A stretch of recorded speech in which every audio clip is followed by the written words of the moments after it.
कि जो लोग केवल प्रभाव सुना और जुड़ जाते हैं, बोले भाई वो बहुत अच्छे संत हैं, ऐसा प्रभाव सुना और जुड़ जाते हैं। लोगों की मान्यता होती है कि हम जो दीक्षा ले लेंगे तो सिद्ध हो जाएंगे, हम दीक्षा लेंगे तो हमारी व्यवस्था, हमारी भगवत प्राप्ति, हमारे पापों का नाश, हमारे मन का आनंद सभी उठेगा लेगा। जिनसे हम जुड़ते हैं इस बात करते, हमारा कोई कर्तव्य नहीं है। उस बात को समझा रहे कि समझने की चेष्टा करो। तुम भाग और अनुभाग को नहीं जानते, आप हानि और लाभ को नहीं समझते कि किसे हानि कहते हैं, किसे लाभ कहते हैं, किसे भाग्य कहते हैं, किसे अभाग्य कहते हैं। भगवान श्री कृष्ण सामने खड़े और अर्जुन को श्रीमद् भगवत गीता जी का उपदेश करते हैं। यदि कृपा से ही केवल अनुभूति होनी होती तो उपदेश क्यों देते? भगवान अपने भगवत्ता का, अपने तत्व का साक्षात्कार तत्काल करा देते। सर्वसमर्थ जगत गुरु सच्चिदानंद प्रभु सामने खड़े और भगवान ने एक बड़े रहस्य की बात कही कि आप ही अपने द्वारा उद्धार बना कीजिए। या तो आप हमारे उपदेश के अनुसार चलते हैं तो आप अपने मित्र हैं, यदि उपदेश के अनुसार नहीं चलते तो आप अपने शत्रु हैं। इस बात पर विचार कीजिए, उसी बात को सेवक जी करें। यदि आप ये नहीं समझेंगे कि हमारा भाग्य क्या है और हमारा अभाग्य क्या है, तो आप दोषारोपण करेंगे उपास्य और उपासना पर। हमें इतने दिन हो गए उपासना में जुड़े हुए, कोई अनुभूति तो हुई नहीं, कोई लाभ तो मिला नहीं। ये किसकी कमी है? उपास्य तत्व की कमी है क्या? क्या राधा नाम में कमी है? क्या राधा यश में कमी है? क्या राधा चरणारविंद से युक्त इस भूमि में कमी है? कमी हमारे चिंतन की है। जब तक हम अपना चित्त वहां नहीं जोड़ेंगे, अब आप विषय चिंतन करो, आप राग द्वेष करो, आप वैष्णवों से द्रोह करो और आप पूरी चतुरासी जी का पाठ कर जाओ और निज मंत्र की 1000 माला रोज करो। 1-2 माला नहीं, शास्त्र माला निज मंत्र की रोज करो, चतुरासी जी का रोज पाठ करो और वैष्णव अपराध कर दो। हृदय जलेगा, कुछ नहीं मिलने वाला। रोज चिल्ला चिल्ला के सत्संग में कहते हैं कि सावधान, अपराध से बचो। पीछे जो सत्संग सुनते हैं उनको पता होगा, हमने कहा था कि जब अपराध बनता है तो सबसे पहला काम उसका होता है उपास्य तत्व पर अश्रद्धा कर देना, और उपास्य तत्व का उपदेश करने वाले सद्गुरुदेव पर अश्रद्धा कर देना, उस मंत्र पर अश्रद्धा हो जाना। कहीं भी अपराध करोगे, सृष्टि में जहां भी अपराध करोगे, वो अपराध पहले सीधे आपके उस कनेक्शन को काटेगा जहां से आपका काम होना है, जहां से आपको परम पद की अनुभूति होनी, पहले वहां अश्रद्धा, गुरु में, गुरु मंत्र में, गुरु उपासना में अश्रद्धा हो जाएगी। इतने दिन हुए हमें लाभ नहीं मिला, ऐसा यहाँ विचार ये करना है कि आपको ये समझने का विषय कि जो मंत्र है वो किसी की उपज नहीं है कि वो हमने अपनी तपस्या के द्वारा उत्पन्न किया। वो मंत्र आचार्य परंपरागत है। इस मंत्र को स्वीकार करके बड़े बड़े रसिक सिद्ध संत महापुरुष हुए। जब वो इसी मंत्र को स्वीकार कर सिद्ध हुए, फिर आपके अंदर वो मंत्र प्रभाव क्यों नहीं कर रहा? वो तो अभी, जैसे मानो अभी हमारे सदगुरुदेव भगवान, अभी हमारे सदगुरुदेव के सदगुरुदेव भगवान श्री किशोरी शरण अली जी महाराज, अभी कुछ ही समय हुआ उनका शरीर को हमने दर्शन किए उनके। वही मंत्र हमें मिला प्रसाद स्वरूप, वही मंत्र आपको मिला।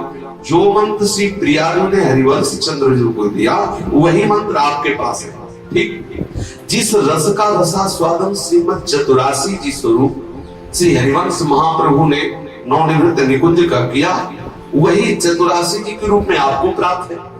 वो मंत्र प्राप्त है, वो राधा नाम प्राप्त है, वो श्रीमद चतुरासी जी प्राप्त है, वो ये रज प्राप्त है। फिर आप रस में युक्त क्यों नहीं है? भाग अनुभाग जानत जन ही आपनो, कौन धोला और कौन हानि। प्रगट निधि छाण कत फिरत रूखा करत, भरम भटकत सुने भूल जाने। बहुत बड़ी भूल कर रहे हो, भ्रम से क्यों भटक रहे हो? रस के लिए वहां एक एक दाने का रुका का मतलब एक एक कौर के लिए, एक एक दाने के लिए, अरे भरपेट अढ़ा करके पाने के लिए तो रस यहाँ विराजमान है। तुम रस के लिए विषय चिंतन करते हो, तुम रस के लिए संसारिक भोगों को भोगते हो, तुम रस की अनुभूति के लिए संसार का आकर्षण स्वीकार करते हो। कैसे भटक रहे हो? आप समझो कि आपका लाभ किसमें है, आपकी हानि किसमें है, आपका भाग्य क्या है, आपका दुर्भाग्य क्या है। सेव जी कह रहे समझो, यदि आप इस रस का रसास्वादन करना चाहते, सेव जी कह रहे तो कहो और सुनो हरिवंश वाणी। वाणी से हरिवंश चंद्र जी के द्वारा गाई हुई श्रीमद चतुरासी जी का गान करो, कहो और सुनो और बैठ करके श्रवण करो श्रीमद चतुरासी जी का। ये चतुरासी जी महारस स्वरूप है। बड़े बड़े सिद्ध संत हुए हैं इस चतुरासी जी के आश्रय से। इस चतुरासी जी के आश्रय से हृदय में अपार आनंद का अनुभव होता है। विशुद्ध वो रस रीति प्रकट होती है जो किसी के पढ़ाने लिखाने या सिखाने से नहीं होती। श्याम श्यामा प्रगट प्रगट अक्षर निकट प्रगट रस सर्वत अति मधुर वाणी, सोज वाणी रसिक नित्य निस्दिन रटत कहत और सुनत तो रस रीति जानी। वही सेवक जी कह रहे भाग अनुभाग जानत नहीं आपनो, कौन धो लाभ और कौन हानि, प्रगट निधि छाणी। ये प्रगट रस निधि श्रीमद चतुरासी जी विराजमान है। प्रगट रस निधि मंत्र विराजमान है, नाम विराजमान है, धाम विराजमान है। इसका आश्रय छोड़कर भटको। ये जब तक आप अपने चित्त को नहीं जोड़ेंगे तब तक रस निधि में रहते हुए भी, रस निधि को समीप रखते हुए भी आप रस से सूखे रहेंगे। फिर आपको अश्रद्धा होगी ग्रंथ में, पंथ में, मंत्र में, संत में, उससे आपकी दुर्गति होगी। ये आपका विषय है। जैसे आपके पास चतुरासी जी विराजमान है, आप इसका पठन ना करें, आप इसका गायन ना करें, आप इसमें डूबे ना। चतुरासी जी में कुछ नहीं मिला। अब बोलो मंत्र है, आप उस मंत्र का निरंतर रटन ना करें, फिर आपको लगेगा मंत्र में कुछ नहीं मिला। धाम के रहने के अनुसार ना रहें, धाम के रहने के अनुसार आप अपने चित्त को ना बनाएं, फिर आप कहेंगे कि हमें धाम में रहने से कोई सुख की अनुभूति नहीं होगी। आपका अभाव भी हो जाएगा, आपकी हानि हो जाएगी। इस रस में डूबना आपका विषय है। ये थोड़ी कि आपने इस संप्रदाय में अपने संबंध स्वीकार कर लिए तो बस अब हो गया। नहीं, वो जो तुम्हें रस दे रहे हैं उसमें तुम्हारे मन को डूबना अति आवश्यक है। ये कृपा होगी कि आपको मन समेटने के लिए बल मिलेगा। पर यदि आप केवल इतने आलसी प्रमादी होके, वो सब कृपा से हो जाएगा। हम विषय चिंतन करें। हम बार बार मना करते हैं कि आप वैष्णव अपराध न करो, किसी संत के प्रति दोष दृष्टि न करो, किसी भी संत जो किसी भी संप्रदाय किसी के प्रति आप समझो जरा सा अपराध, ये हमारे जीवन का अनुभव, ये धाम है। जरा सा अपराध आपको कहां से कहां खड़ा कर देगा, कहां से कहां आपको खड़ा, हृदय की सारी रस वृत्ति सूख जाएगी और तत्काल वर्षों का जो अनुभव भागवतिक है वो ढक जाएगा। वर्षों का भागवतिक अनुभव ढक जाएगा और अपने इष्ट पर दोष दृष्टि हो जाएगी, अपने उपास्य मंत्र पर दोष दृष्टि हो जाएगी, अपने रस पर विरस अनुभव में आने लगेगा और फिर वो राई के संचलत ही वो दौड़ के न जाने कहां से वो कहां पहुंच जाएगा। हमें प्रयासरत रहना, कृपा लाडली। देखो कई बार जैसे अपने को लगता है कि हमारे ऊपर कृपा है, ये आप धाम वास कर बार बार करें, इस पर मात बुद्धि रखिए। कितनी कृपा है कि आपको धाम वास मिला है। ये जो पद गायन कर रहे हैं ना, ये साक्षात प्रियालाल के निज विलास के मंत्र है। आप भले इसका चिंतन न करें, लेकिन ये श्रवण मात्र में ही आपके हृदय को निर्विकार करके चरणारविंद का अद्भुत प्रेम प्रकाशित कर देता है। जैसी थरिवन से यथामति वर्णत कृष्ण रसामृत सार, श्रवण सुनत प्रापक गति राधा पद मुझ। केवल सुनने मात्र से आप इसको श्रवण करके तो देखे। बोले क्या वो तो पद गाते रहते हैं, वहां बैठे रहना पड़ता है। आप यहाँ बैठ के तो देखिए, अपने मन को आप बार बार जहां बैठे हैं जो गान हो रहा उसमें लगा के तो देखिए। भाई बंधन और मोक्ष किसका? बंधन और मोक्ष मन का। विषय चिंतन करने वाला मन बंधन का स्वरूप है और भगवत चिंतन करने वाला मन मोक्ष का स्वरूप है। ये अब आपका विषय बनता है कि आप भगवत चिंतन करवाते हैं अपने मन से या विषय चिंतन करवाते हैं। देखो एक ही प्रभु है, जिनको दुर्योधन देखता है तो उसको जलन पैदा होती है, अशांति होती है और लगता है कि इसको बांध करके दंड दिया जाए श्री कृष्ण।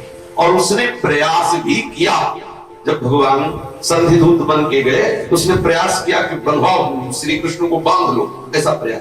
पहले तो छल से स्वागत के द्वारा लुभायमान करना चाहा, जब देखा ये चाल नहीं चलेगी तो उसने दंड का प्रयोग किया, सर्वेश्वर प्रभु पे दंड का प्रयोग किया कि इनको बंदी बना लिया जाए। तभी तो भगवान ने अपना विराट रूप दर्शन कराने के बाद भी वो बोला कि ये मायावी है, ये नाटक कर रहा है, मतलब कोई भी श्रद्धा नहीं। अच्छा, एक तो ये हुए, और एक ये हुए कि विदुरानी के घर के दरवाजे में जाके कहा दरवाजा खोलो।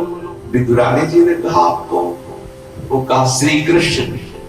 बस अभी देखा नहीं, केवल सुना काम से कि श्री कृष्ण, अश्रुओं की धारा मुंह जदम के यहां श्री कृष्ण पधारे। प्रेम विवल हो गई, विकल हो गई, और वो स्नान कर रही थी, भूल गई कि हमें वस्त्र धारण करना। कितनी परमहंस स्थिति आ गई।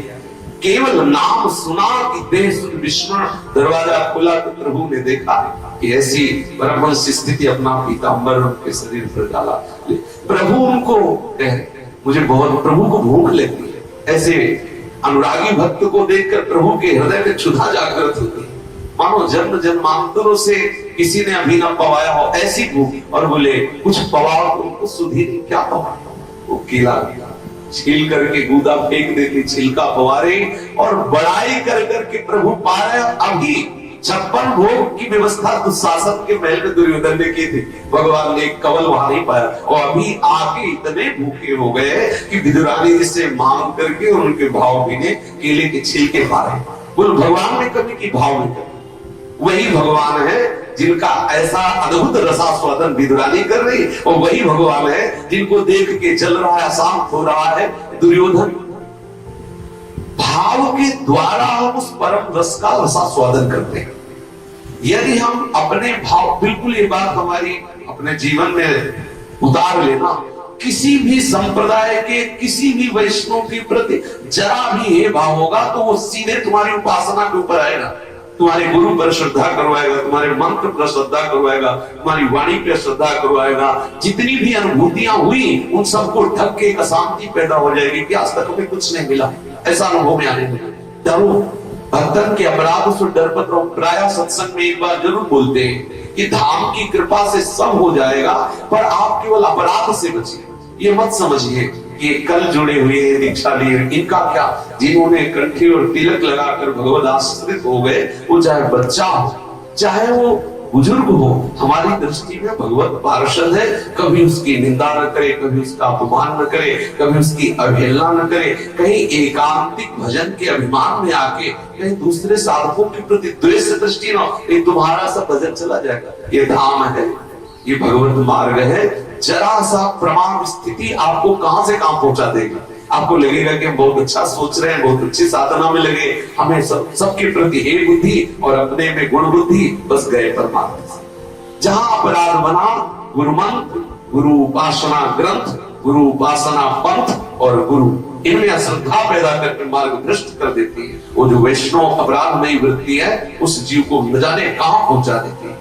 इसलिए सतत सावधान होकर के आपको निधि मिली है, पहले महत्व बुद्धि करो। जो आपको शरणागत मंत्र मिला, जो आपको निज मंत्र मिला, जो आपको राधा नाम मिला, जो आपको वृंदावन धाम का वास मिला, जो आपको ये रसमयी वाणी मिली, जो आपको इस समय दिया प्रभु ने। पूज्य श्री पंडित दया प्रसाद जी महाराज ने कहा कि यदि ये काहू को भजन करीबे को समय दे दे, फिर इनसे कछु और न मानो, इनको परेशान न करो। भाव का कहने का यदि भगवान ने आपको भजन करने का समय दे दिया ना, ये बहुत बड़े भाग्य समझो बैठे हुए। नहीं तो ऐसी भगवान की प्रपंचमयी माया है कि जीव को फंसा के जीवन भर अशांत और उलझाए रहती है। अगर भजन के लिए तुम्हें समय प्रभु ने दे दिया, अब हमें प्रभु से और कुछ नहीं मांगना, बस यही मांगना है कि जो आपने हम पर कृपा की है उसका अनुभव करने, जो अनुभव हुआ है वो हम सदा सदा के लिए अपनी निष्ठा में बनाए, अपनी निष्ठा के रूप में स्वीकार कर ले। हम पर कृपा साधारण है, आप देखो, विचार करके देखो कितनी कृपा है। अब अगर इसके बाद ये भाव आवे क्या करना, क्या वाणी जी हमने पढ़ के देखा, चतुरासी जी को एक दो बार, कोई रसरी हमने पढ़ के देखा, 42 लीला को हमने देखा, सुधा ने क्या देखा। अगर वास्तविक देखते तो रस में डूब जाते। एक एक लय में 7-7 दिन नागरीदास जी डूबे रहते थे। एक एक पद की एक एक लय। वे मृद जीवक प्रलोई प्रबोधन तो भामिन कर सो करता। श्री सेवक जी प्रगट निधि छाणी कत फिरत रूका करत भरम भटकत सुने भूल जानी प्रीत बिनु रीति रूखी जुलागत सकत जुगत करिबोध कत कवित मान। अगर वो वास्तविक रस का अनुभव करना चाहते हैं तो श्रीमद चतुरासी की रस निधि है। श्री चतुरासी की निज मंत्र की व्याख्या है। निज मंत्र उसका बीज है, जो चतुरासी है उसका बीज निज मंत्र है, उसकी व्याख्या है श्रीमद चतुरासी की है। और श्रीमद चतुरासी जी की व्याख्या ये 42 लीला और श्री नागरीदास जी की वाणी, श्री हरिराम व्यास जी की वाणी और जितने भी रस में डूबे हुए वृंदावन दास आचार्य की वाणी है, इन वाणियों के रसास्वादन से हम इस रस का अनुभव